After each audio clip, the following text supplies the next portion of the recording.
Hi everyone, Nigel Saunders here. Yesterday I was pruning up a tree, but not a bonsai. I was pruning up one of the large trees in our backyard. I'll show you the progress on that. In the backyard here, there's a large Manitoba maple, and it was getting way too tall and it was blocking the light out to my wife's greenhouse and her greenhouse. So I climbed up the tree with the handsaw and pruned it back. You can see how tall it used to be. There's one of the branches way up here that I've still got to get to. I had to clear all the trees away from the benches here so I can saw that branch off and bring it down without hitting any of my bonsai. So it was a big job. The tree was, at least twice as tall as it is now. So a real structural pruning. I've still got a bit of pruning to go on it.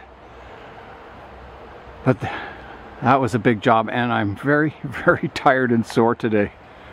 I did it all by hand saws. But that's the tree pruned up now, so that's nice to get that all done. Today is a kind of a cold, rainy day. So, back into the greenhouse. Last night we also got a spectacular display of the northern lights. I've seen it a couple of times before in this area, but it's a very rare occurrence. And last night the skies were kind of mostly purple, and then there's big green streaks through the sky. It was quite a sight. I took some photos, I'll show you those. Here is the Aurora Borealis. You can see the purple color over there. And up into the sky here you can see some sort of green patterns. Pretty cool. Very, very purple. You can see the moon up there.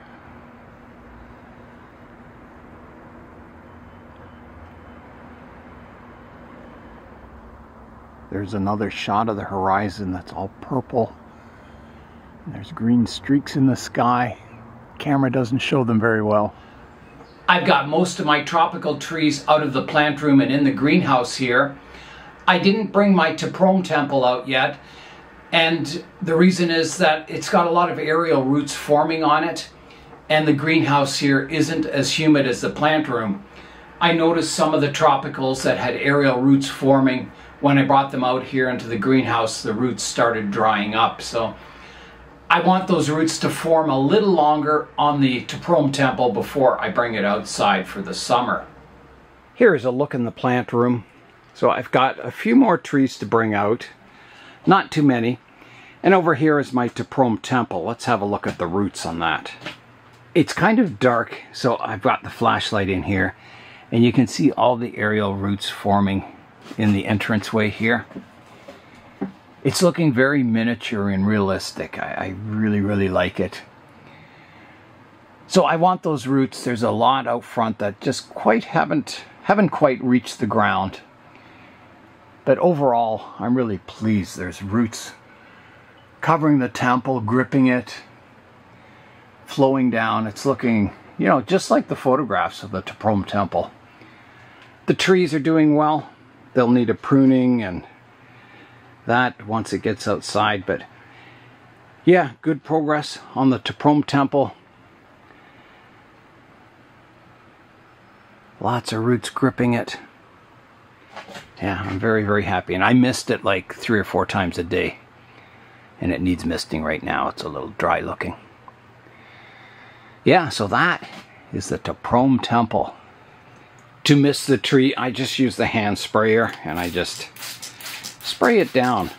And I try and keep it, wet all day long.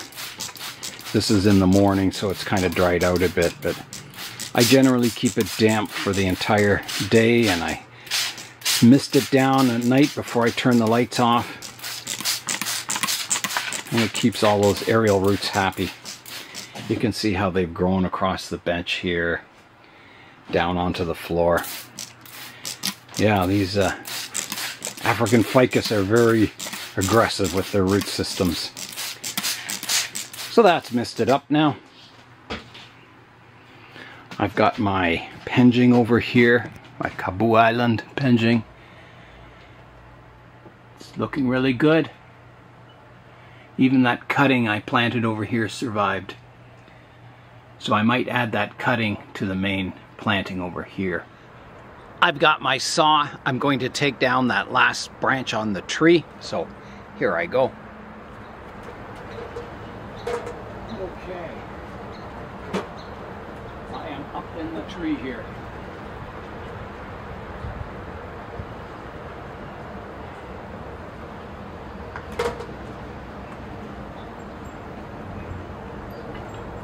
And I'm going to take it off right here. So here I go.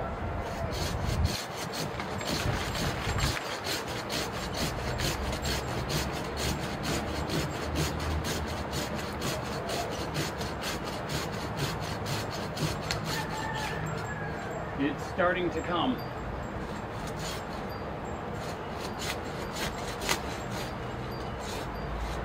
I'll just let it fall slowly. There it goes. Perfect. I'll just cut it off now.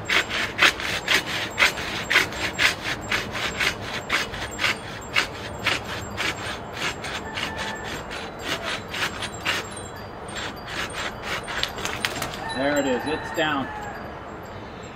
So the trusty old handsaw worked really well.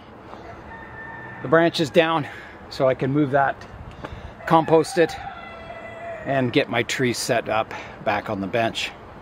So now I've got to work on cutting up all the branches.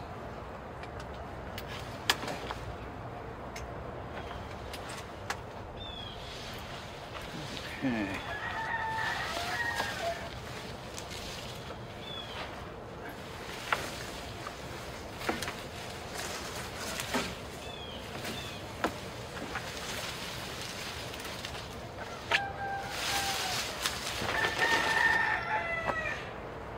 I do have a chainsaw, but I don't like going up in trees with chainsaws. It's just too dangerous.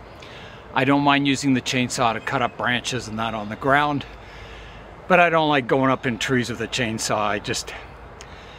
They're can be very deadly. Well, that sure gives more light to my poly house. I also pruned up the hedge here at the side, lopping the tops off to keep light to these benches here. Otherwise, when the sun's low, if these cedars get too tall, it shades out the bench here. So yeah, so that's my pruning done for this year, I think, at least on this tree.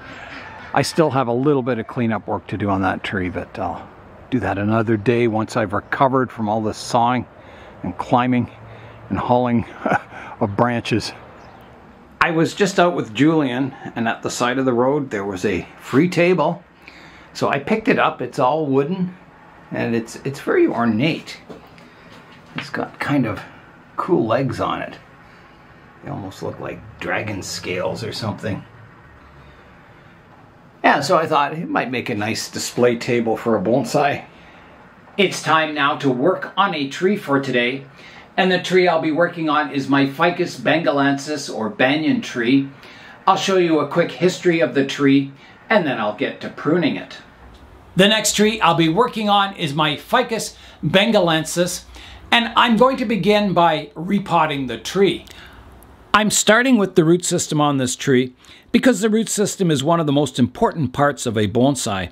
Getting that nice radial root system, getting a nice fine fibrous root system, and balancing the roots so they're kind of all about equal vigor, and that gives you, the strength to develop a really nice canopy on the top of the tree. If you have a really poor root system, you can't develop a nice lush canopy on the tree. All right, the first step is to get the tree out of the pot. So let's see if it comes out. Yes, it does. There it is. Lots of roots. You can see them. I'm going to start by combing out the root base. So the root, it comes down, and then this is why it doesn't really look like a cutting, because I've got this root that kind of curls around here. It doesn't look like it was ever cut. There it goes. So there's that curly root. There it is. You can see how it curled around. The trunk has a slight curvature to it, which, you know, it's not enough to make any difference to how the tree grows. It'll grow vertical. I do have some roots that are quite high up here. I think, you know, I want to develop my radial root system down kind of at this level, not way up here. And if I leave these on, even if they're kind of like aerial roots, they'll thicken up way too much compared to the thickness of the trunk. I want to develop the trunk and the basic structure first, and then develop the fine aerial roots hanging down. So these are coming off. All these roots that are up high. Here's another one that's too high here. That comes off. This one, it's getting down to the soil level. There's some here, too high, too high, too high. So that leaves me, I'm just going to cut off these long roots. They're way too long here. Like that. So that leaves me with this now as a root system. So can I get a radial root system out of this? Yeah, that's a good start for a radial root system. I think that one's too high still. I'm going to get rid of that one. Okay, yeah, I think that's the start of a good radial root system. You can kind of see it, the potential there. So now I'll start filling in the soil. Again, kind of raising it up a bit as I put more soil in.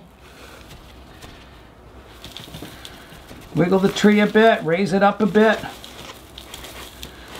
That way those roots flow down from the trunk, flowing into the soil nicely, so they're not 90 degrees to the trunk line.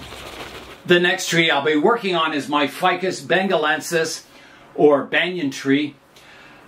I was going to make this a fairly large tree,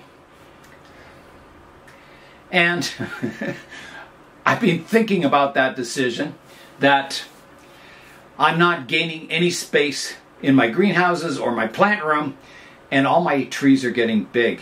And I'm thinking, do I want to grow this into a giant bonsai? Because, you know, if this is my lowest branch, the whole tree would be massive. And I'm thinking, well, maybe I don't. Maybe I want to do like the Indian rubber trees and keep them small. Maybe, you know, do another trunk chop on it and keep it, you know, maybe a small to medium-sized bonsai. While I'm thinking about the top of the tree, I am going to prune the roots, getting rid of all these long roots coming out the bottom drainage holes. I'm still leaning to somewhere about here. Here I go. Big cut coming up. Just like that. Today I'm going to be working on my banyan tree, or Ficus benghalensis. This is the original tree, and I chopped it twice, making 2 cuttings of this tree. Here is the one cutting that rooted and is growing fine, and I'll show you the other one also. Here's a look at my third cutting, a smaller one. This was the top of the tree. And instead of sprouting new growth out of the cutting that was above the soil, it sent a shoot out from below the soil up here. So the cutting survived. It just didn't grow the way I intended, but it will make another tree for the future. I'm just going to keep my original tree here. The others I'll give away. All right, here I go. Okay, it's coming out now. So that worked, loosening it up. So here's a look at the root system. And it's the same with any other root technique, like placing a tile underneath the root system. It still doesn't stop you getting some roots forming really thick and others really thin. It doesn't balance your root system. The only way to do that is with pruning and frequent repotting to start that buttressed root base. So here is the tree. You can see this root kind of doesn't flow. It kind of actually, instead of being level, it tilts upwards a bit. So I think that root's going to have to go. This one will have to be cut off very, very short. This one isn't a radial direction. Here is radial, and it's cranked way over here, so that'll have to get cut off. So let me begin the root work. I will also just prune some of the longer ones off around the perimeter here, kind of balancing my root system, hoping that one root doesn't get stronger than the other, so it kind of grows equally. That's the goal, is to prevent big thick roots happening like this one, to grow them all out evenly. Okay, that is ready to be planted. Okay, I will add my soil now around the tree. And I'll be burying it quite deeply at first, and then over the years I'll slowly expose the roots. It is time to water the tree. All right, here I go with the water. So here is the tree today. It grew really well over the winter. These shoots extended up, and I'm going to prune it back, getting it more compact, and hopefully getting those spreading branches of the banyan tree. Before I begin the pruning of the tree, I'll show you some reference photos of the Ficus benghalensis in nature, and you'll see how they spread out, dropping aerial prop roots, and they just keep spreading the trees until they take over a lot of land. So that's the style I'm going for, that wide spreading banyan tree.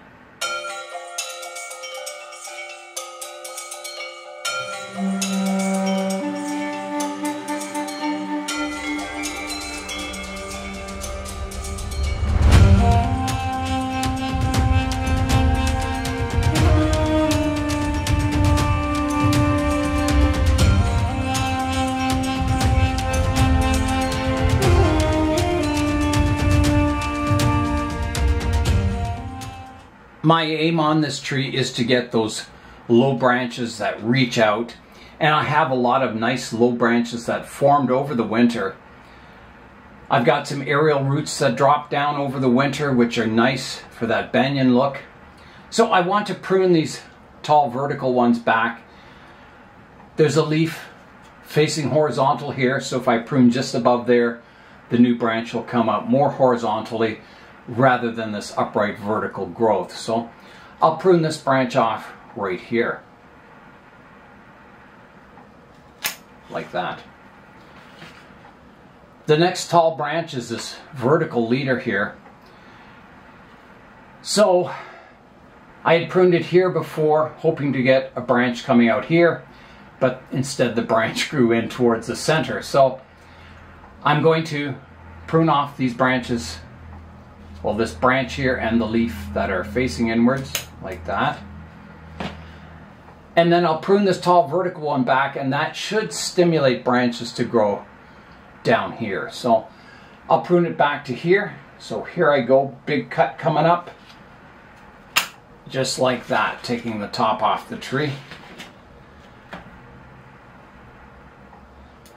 There's a branch here growing kind of vertical. I'll also prune that off to some leaves that are facing out the back of the tree. So I'll prune it off right here, just taking the tip off. This branch that's growing out the back, I think it's fine. I'll just let it develop. The leaves kind of got a little sunburned when I brought it out from the plant room here into the greenhouse, so it's not looking its best, but it will grow for the summer. So I've got a stub up here where I cut the top off. I could clean that up, but I think I'll wait. I can see it's kind of dying back, and this is living tissue down here. So I'm going to wait until this builds up more of a collar, and then I'll prune it off on the angle. Yeah, so everything's looking good. I think that concludes the pruning. I've got a low branch down here, which is nice. I can kind of grow that out along the ground. Yeah, I saw at Canadian Tire, you know, the big box store, they had Ficus benghalensis for sale, and they were $29, and they were quite good looking trees. They had a nice apex and branches. It was a good deal, but I thought, well, I might as well just keep working with the one I have. There's no point, you know, buying a better looking tree and working on that. I'll just keep working with the one I have because, yeah, it's coming along, and you know, it's got all these nice low branches now that I can develop. So that is the Ficus benghalensis. I'll give you a spin, just show you what it looks like from all angles.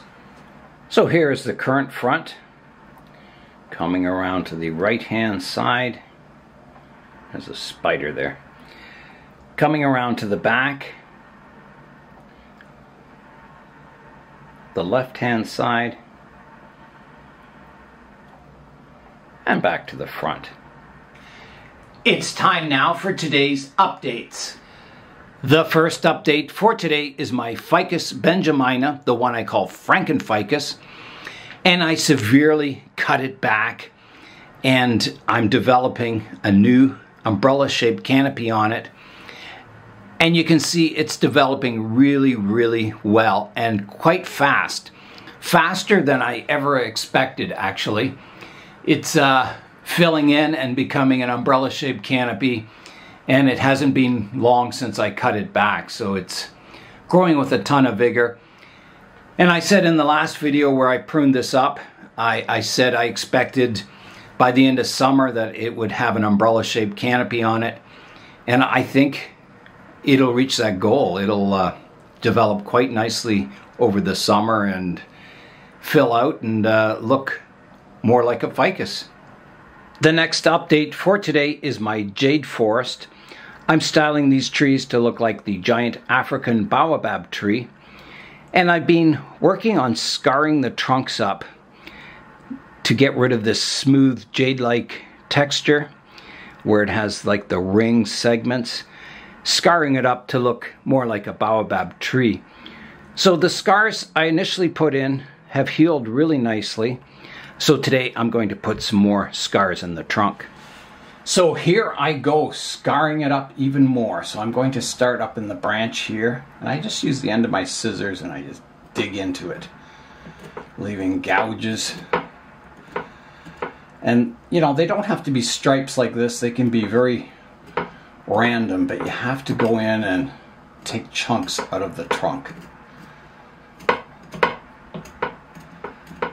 And you have to go fairly deep so it actually injures, you know, the outer layer of the tree, so it forms scar tissue, kind of rough scar tissue to heal these wounds. And it works really well, creating a really nice textured trunk on your tree. So I'm not going to overdo it. I'm doing it in stages.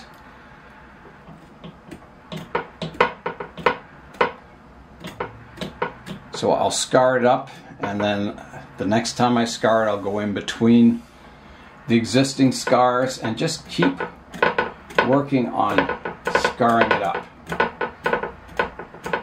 And it takes a while for these to heal. Like right now you can see there's a lot of flaky kind of bark coming off around the wounds. But eventually that all flakes off and it becomes kind of really nice texture. Very similar to a baobab tree. So the deeper you go with these wounds, the more of a bumpy kind of trunk you'll get.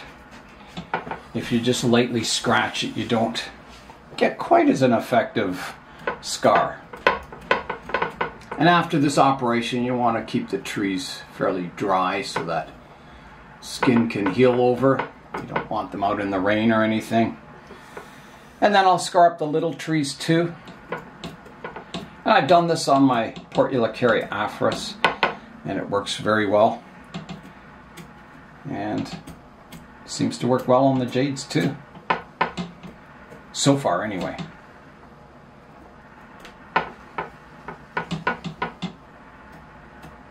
And you can see how, you know, when I peel that thin, paper thin outer layer off the trunk of these jades, it's green underneath, and they say that they can actually photosynthesize through this kind of gray skin on the outside. So it's just a interesting fact about these trees. And I'm making these scars kind of random. Some are deep, some are shallow, some are more, like vertical than others, some are just short. So, eventually once this all heals, it'll look very random and natural, is what I'm hoping. And some of them I'm just sort of digging out chunks, short little wounds. So that is looking better. So jades don't have a cambium layer. They heal like your skin. If you get a cut on your skin, it kind of heals from below and the scab comes off. So that's kind of how these jades and a lot of succulents heal. Scars don't roll over like a tree with a cambium layer. These are quite different.